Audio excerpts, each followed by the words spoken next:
வணக்கம். நம்ம எல்லாருக்குமே சில சமயம் இப்படி ஒரு ஃபீலிங் வந்திருக்கும். நம்மளோட முழு திறமையும் கைக்கு எட்டுற தூரத்துல தான் இருக்கு. ஆனா அதை மட்டும் நம்மால தொடவே முடியலையேன்னு தவிப்போம் இல்லையா? வாங்க, நம்ம மனசோட உண்மையான சக்திய எப்படி அன்லாக் பண்றதுன்னு இந்த பகுதியில விரிவா பார்க்கலாம். நீங்க எப்போவாச்சும் ஒரே இடத்துல மாட்டிக்கிட்ட மாதிரி ஃபீல் பண்ணிருக்கீங்களா? என்னதான் முயற்சி செஞ்சாலும் ஒரு அடி கூட முன்னாடி போக முடியலையேன்னு ஒரு விரக்தி, ஒரு சோர்வு வந்திருக்கா?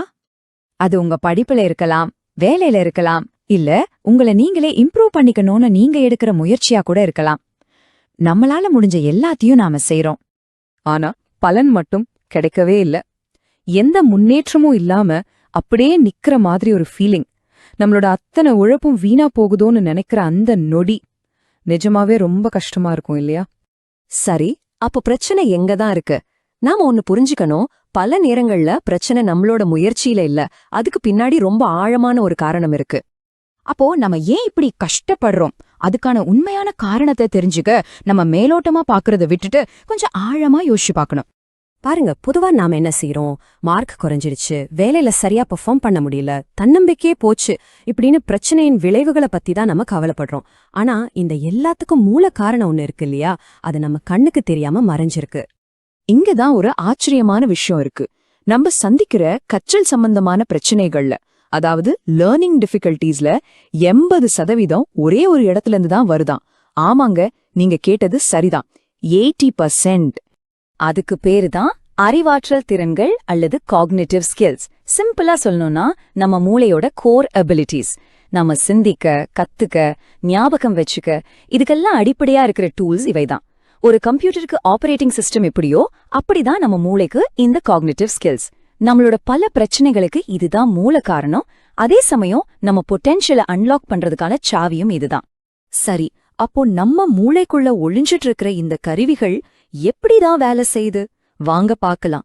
இது ஒன்னும் ராக்கெட் சயின்ஸ் கிடையாது. ரொம்ப சிம்பிளான இயல்பான ஒரு ப்ராசஸ் தான். முதல்ல ஒரு இன்புட், அதாவது உள்ளீடு. நாம கண்ணால பாக்குறது, காதால கேக்குறதுன்னு நம்ம ஐம்புலன்கள் வழியா வெளியுலகத்திலிருந்து தகவல்கள் நம்ம மூளைக்குள்ள போகுது. அப்படி தகவல் உள்ள போனதும் நம்ம மூளை அதை ப்ராசஸிங் பண்ண ஆரம்பிக்குது. அதாவது அந்த தகவலை புரிஞ்சுக்க முயற்சி செய்யுது. இங்கதான் நம்மளோட ஒர்க்கிங் மெமரி, லாஜிக், ரீசனிங் மாதிரியான திறன்கள் எல்லாம் வேலைக்கு வருது. அடுத்து என்ன நடக்குது?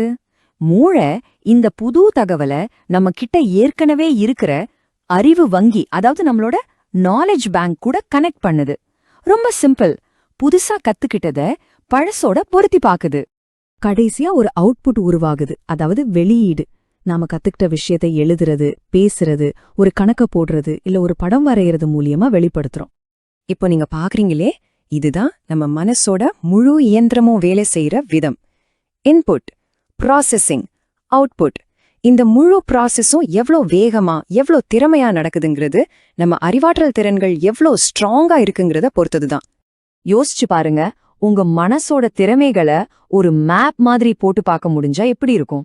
இந்த அறிவாற்றல் திறன் மதிப்பீடுங்கிறது உங்களை ஜட்ஜ் பண்ற ஒரு டெஸ்ட் கிடையாது. இது உங்களை பத்தி நீங்களே ஆழமா புரிஞ்சிக்க உதவுற ஒரு கைடு மாதிரி. இந்த ஒரு வரிய நல்லா கவனிங்க.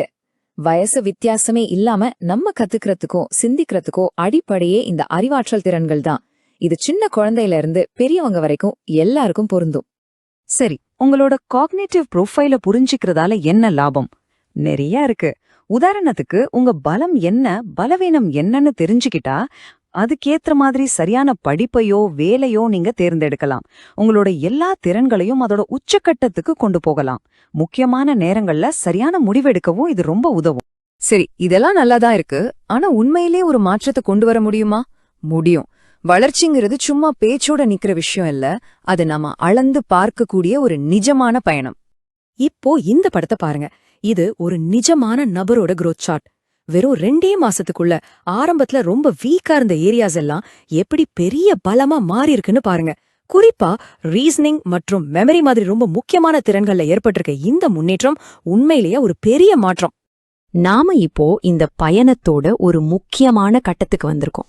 உங்க முன்னாடி ஒரு தெளிவான பாதை இருக்கு. அடுத்த அடி எடுத்து வைக்கிற சக்தி வாய்ந்த தேர்வு இப்போ உங்க கையில தான் இருக்கு. சோ, இங்கிருந்து நீங்க எங்க போக போறீங்க? இந்த தகவல்களை வச்சு உங்க பயணத்தை எப்படி வடிவமைக்க போறீங்க? உங்க முன்னாடி 2 வழிகள் தான் இருக்கு.